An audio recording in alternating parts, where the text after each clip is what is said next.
다 함께 사도신경으로 신앙 고백하면서 3월 31일 새벽 기도회를 하나님 앞에 올려드리겠습니다.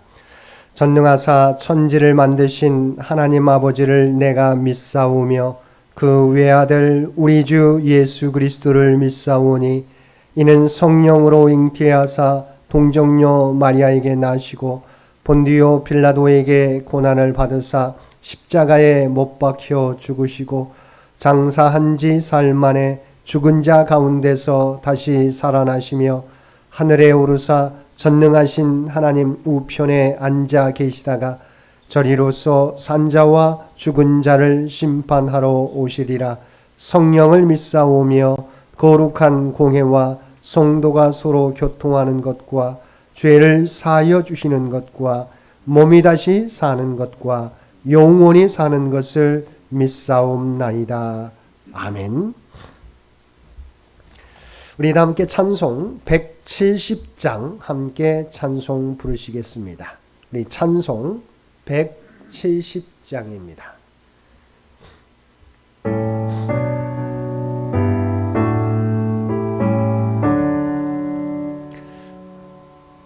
내 주님은 살아계셔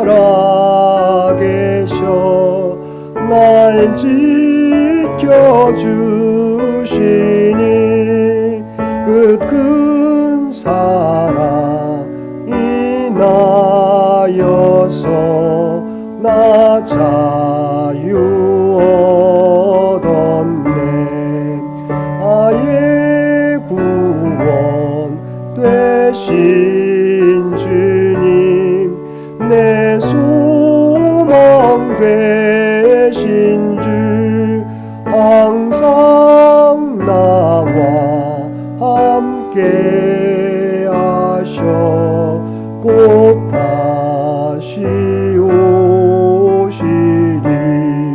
나를 거룩하게 하려 주 나를 부르니 주의 은혜 내게 넘쳐 주 뜻을 이루리.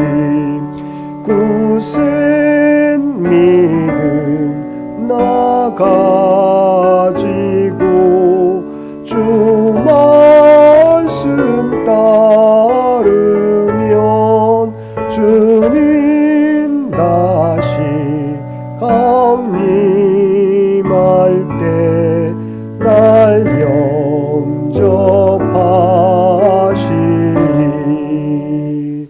아멘.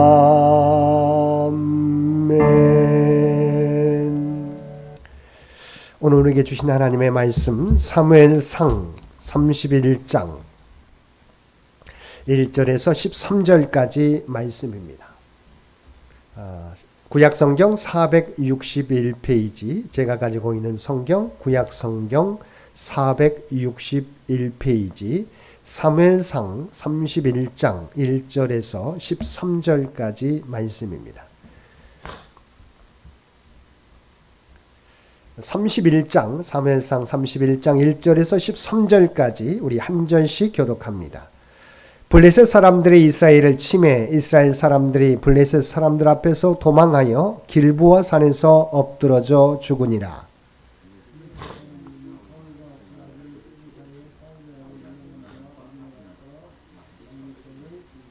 사울이 패전함에 활 쏘는 자가 따라잡으니 사울이 그 활 쏘는 자에게 중상을 입은지라.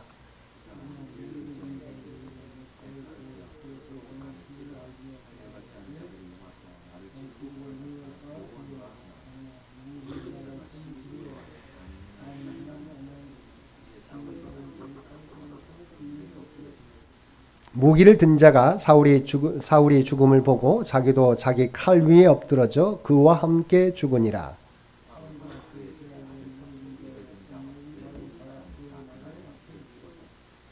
골짜기 저쪽에 있는 이스라엘 사람과 요단 건너쪽에 있는 자들이 이스라엘 사람들이 도망한 것과 사울과 그의 아들들이 죽었음을 보고 성읍들을 버리고 도망하매 블레셋 사람들이 이르러 거기에서 사니라.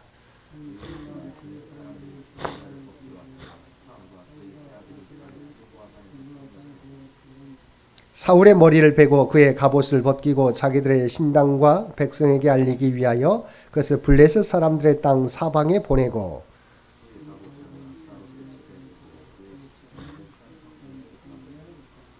길랏 야베스 주민들이 블레셋 사람들이 사울에게 행한 일을 듣고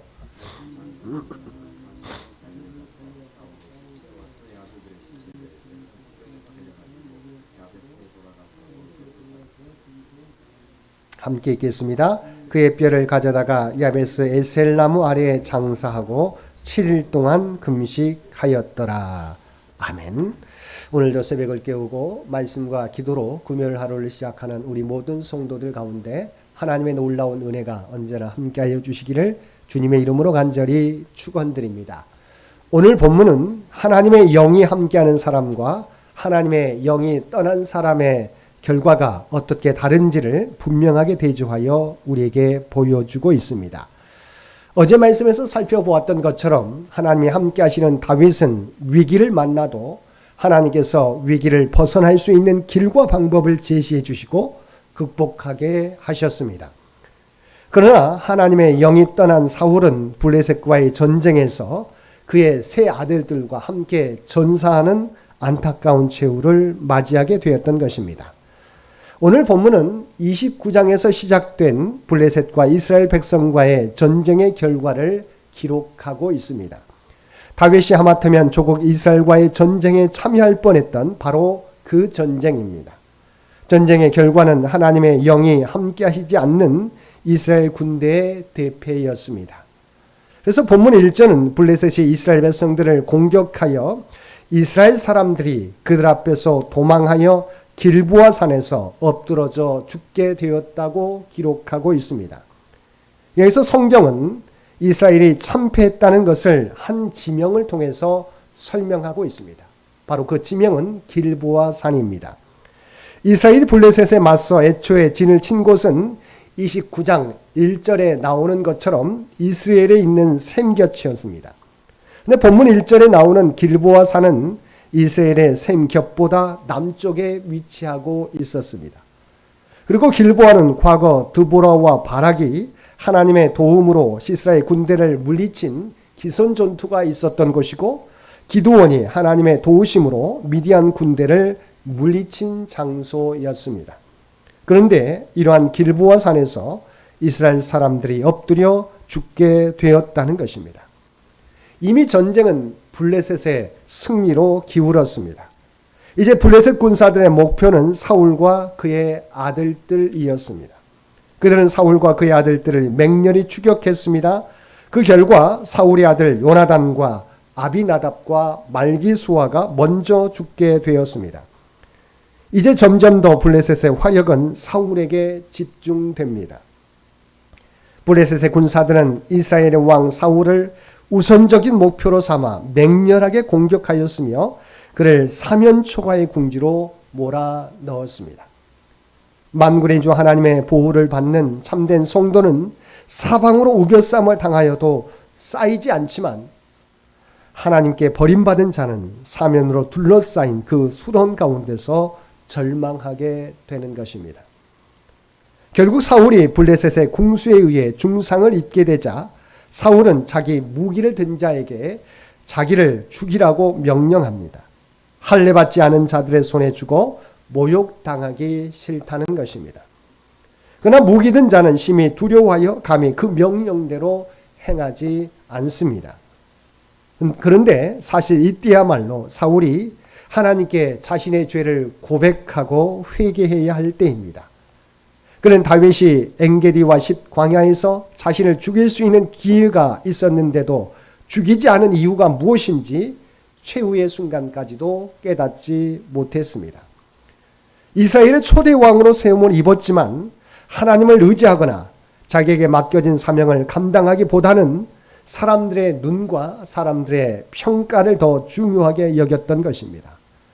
결국 마지막 순간에도 사울은 하나님께 회개하기보다 자신이 받게 될 모욕들을 감당할 수 없어서 결국 자기 칼 위에 엎드려져 스스로 목숨을 끊고 말았던 것입니다.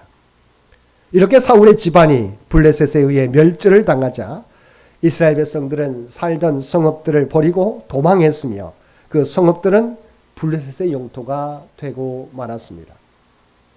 다윗은 아말렉으로부터 빼앗긴 것을 되찾아왔지만 사울은 이미 소유하고 있었던 영토마저 빼앗겼던 것입니다. 하나님의 말씀에 순종하기보다 무가치한 인간적 위신을 지키는 데 관심을 가졌던 사울은 결국 이렇게 비참한 모습으로 최후를 맞이하고 만 것입니다.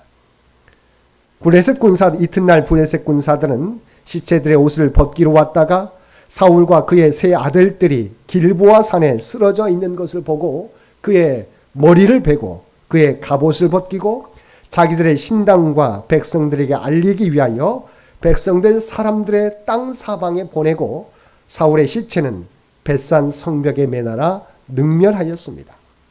또 사울의 갑옷을 아스다로 신전에 보내 자신들의 신이 이스라엘의 신을 이겼음을 기념하였습니다. 사울의 비참한 죽음과 시신에 대한 능욕은 그에게만 수치가 된 것이 아니라 하나님의 명예까지 실추시켰던 것입니다.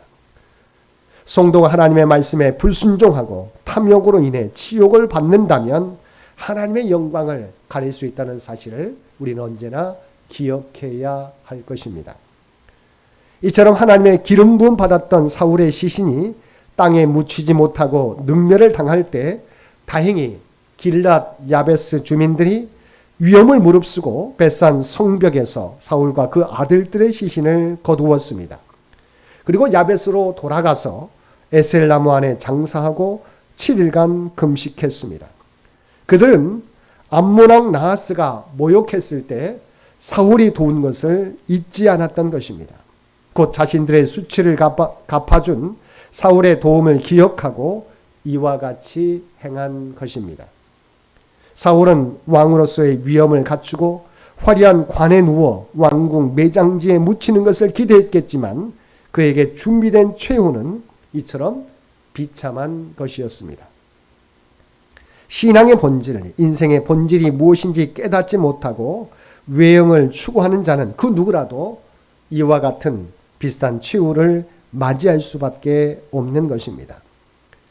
이렇게 사무엘상은 이스라엘의 초대왕 사울의 안타까운 죽음으로 끝이 납니다. 그런데 이러한 사울 가문의 몰락은 다윗 시대의 개막을 의미합니다. 우리가 부활주일이 끝난 4월 10일부터는 다윗이 중심인 사무엘하의 말씀을 가지고 은혜를 나눌 것입니다. 지금까지 사무엘상의 말씀을 통해서 확인할 수 있는 것은 사울은 하나님을 떠난 자의 전형을 보여주고 있고 다윗은 하나님과 함께하는 자의 전형을 보여주고 있다는 것입니다.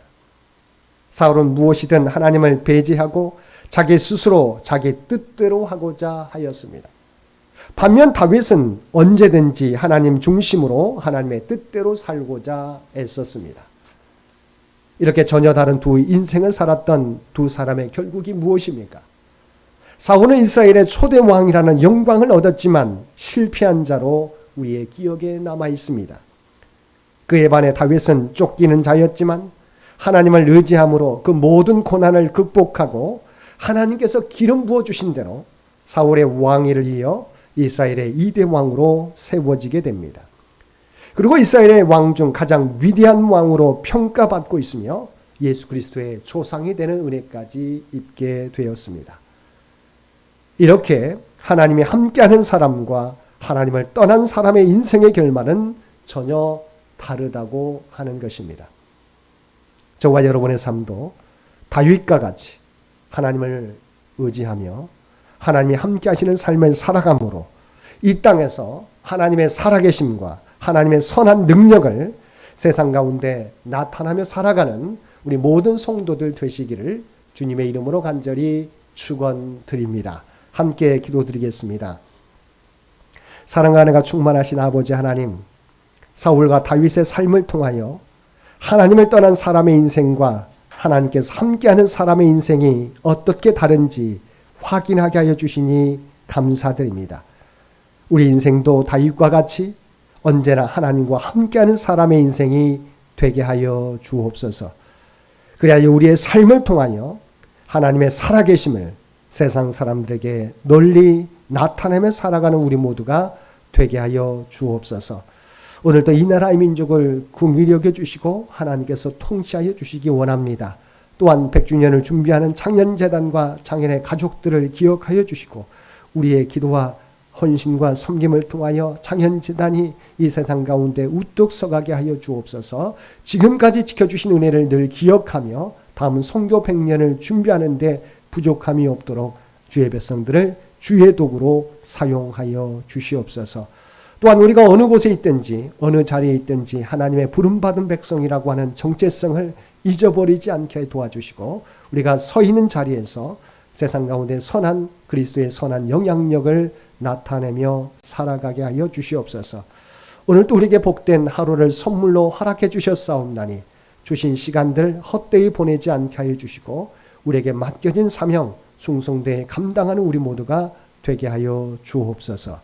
이제는 우리 주 예수 그리스도의 은혜와 아버지 하나님의 극진하신 사랑하심과 성령님의 세상 끝날까지 우리와 함께 하시며 동행하시며 인도하시는 놀라운 교통의 역사가 주신 말씀처럼 언제나 다윗처럼 하나님을 의지하는 삶을 하나님 중심의 삶을 살아가겠노라고 결단하며 세상 가운데 나아가는 사랑하는 주의 백성들과 그의 가정과 산업의 터전 위에 이제로부터 영원토록 함께 해주시기를 우리 주 예수님의 이름으로 간절히 축원하옵나이다.